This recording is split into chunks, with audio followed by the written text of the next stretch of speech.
going on, guys? Now, before I get into the bulk of this episode, if you do want to pick up a copy of Cricket Coach 2014 for yourself, you can use the link down below in my description for an exclusive 10% discount. Right, guys, today we are here. A lot of people have said, Cliffy, you basically only do T20 games. So today I'm doing a test match, and what a great start. The late, great Phil Hughes playing for the Australian side, but we get him for 5, and that is the perfect start that we did want to go and get. So hopefully today we can go and get both some batting and some bowling done in this test match. Maybe a couple of days done.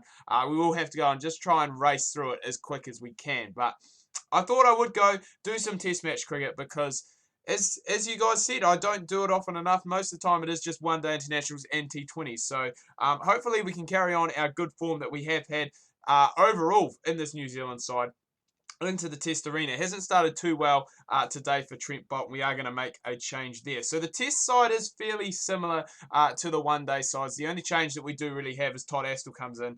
And now he is playing today because Ish Sodhi is actually injured. Normally Ish Sodhi is our first choice spinner now. And there's a 50 for David Warner, who actually in this game is now the captain of the Australian test side. That doesn't matter to Jimmy Neesham, though. He has gone and got on for 53. And hopefully we can go and expose a little bit of this inexperienced Australian middle order. They do still have Steve Smith to come. But it would be nice if we could pick up Patterson and Khawaja very early on. I'm not even sure Patterson. I believe he opens for New South Wales from memory.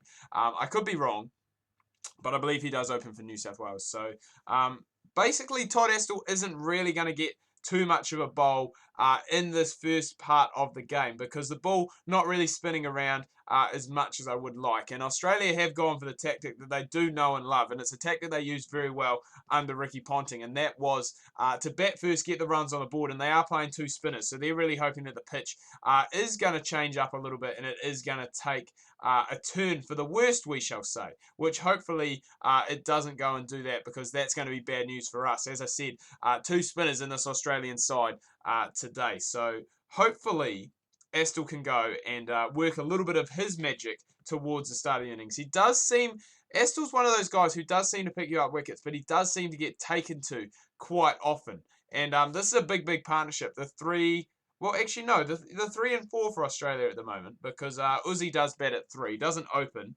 And Smith normally bats at 4. Batting at 5 today, which is a little bit strange. But as I did say about Todd Astle, he's coming to the end of his 6th over, and he has gone for quite a few. So we are going to bring back the pace bowlers. As you can see, 33 off those there. Not as expensive as Trent Boult. Trent Boult today, very surprising.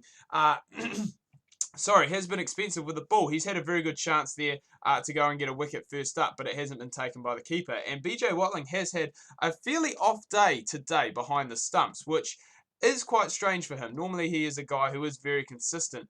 It's either between him or Tommy Latham who gets the keeping duties, and quite often he is very, very solid, BJ Watling. So he does get that there, but not the case today. He has dropped down 2.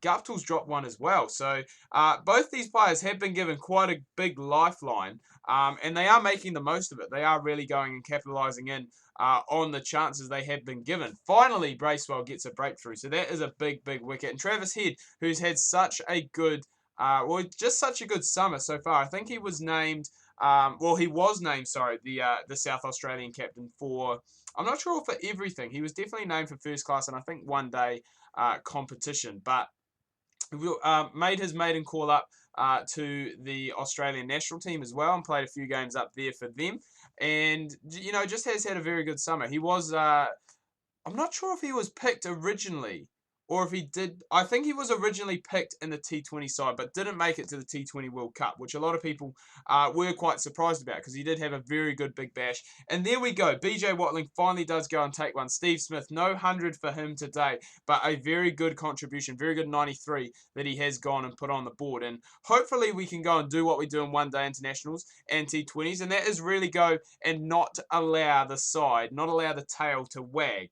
And hopefully we can go and do that here today with the quick bowlers coming back in. Trent Boult has been very off today, but I think with the new ball now, he can be very destructive, and he does get a wicket very first ball that we are using the new ball, which is what we want from him. He's the guy who comes in. He needs to be the aggressor, the attacker with that new ball and go and get the job done. So hopefully him and Tim Southee can go and keep this side to a very modest total. because that is really what we want to do. We really want to go and keep them down below, I guess anywhere below 320 as we finish day 3, 300 for 8, and you'd definitely say that that probably is our day, New Zealand's day. It could have been a lot better had BJ Watling and even Guptill taken a few chances in the slips, but very surprising that Josh Hazlewood is only making his test debut here today in this game, because he has been he is their leader of the attack now when it comes to test bowling. And I am very surprised that he hasn't gone and been selected earlier on.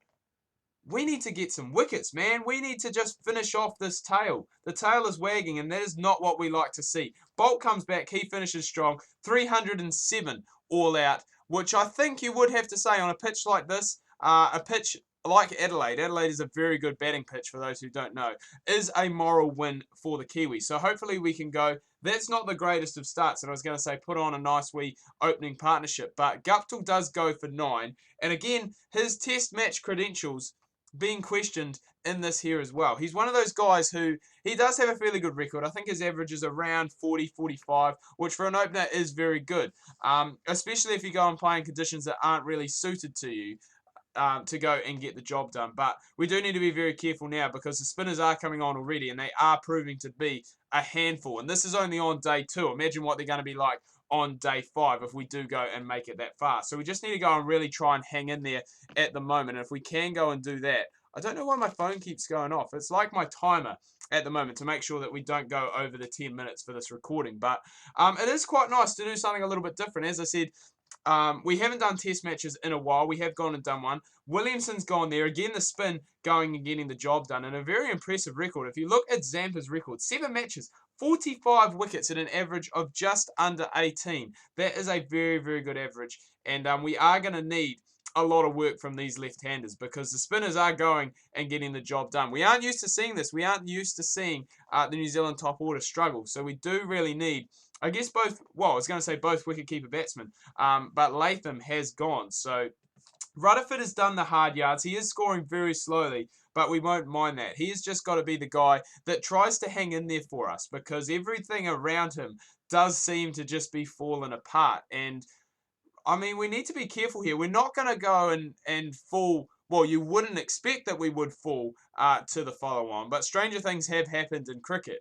But you really, oh my, see, it could happen. 14 runs still needed to avoid the follow-on, and we are now into the all-rounders. So Todd Astle, I mean, he can bat. Naima Barnett and Neesham, they can bat as well. So we just need to go, and hopefully they can hang around. But still 206 runs behind, which is absolutely appalling.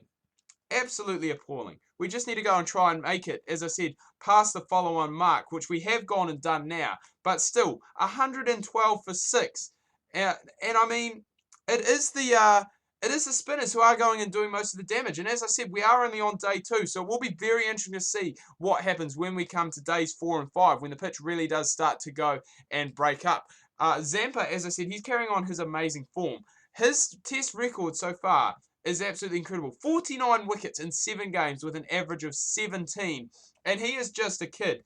You know, even at the moment in the Australian setup, he is a guy who is really dominating for the Australians. And his stock has risen massively since he has played in not only the T20 World Cup, but in the IPL as well. Just remember, it was only a couple of weeks ago, or maybe 3 weeks ago, that he did go and take 6 for in an IPL game for the Pune franchise. So we are looking as though we are going to be all bowled out here. We are all bowled out for 174, which is very, very shocking. Zampa gets 8 for 40, would you believe? And we are still 133 runs behind with Australia still to bat again. I'm going to wrap things up here, guys. Do hope you enjoyed this video. As I said, something a little bit different. We haven't done Test cricket in a while, and that's what you guys wanted to see, so there it is. I do hope you have enjoyed it. If you have, please remember to leave a like. If you are new, please do subscribe. Make sure you check out my Facebook and Twitter links that can be found down below in the description. Hope you guys have a good weekend so far. Make sure you tune in tomorrow. We've got Cliffy's Champions League, the semi-finals coming your guys' way. The top 4, they're fighting it out. Who's going to make the final? We will find out tomorrow. Make sure you do not miss that.